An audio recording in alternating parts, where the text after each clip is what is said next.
How to turn on sync address book contacts on Twitter. Hello guys, in today's video I'm gonna show you how to turn on sync address book contacts on Twitter.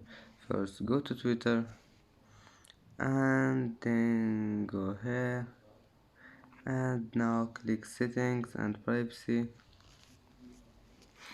and then click this one here and now you need to find this one, click on it.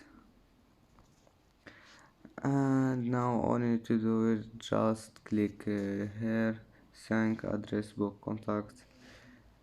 As you see, just click here and then click allow, and that's how to turn on sync address book contacts on Twitter. If you like this video, don't forget like and subscribe, and see you in the next video.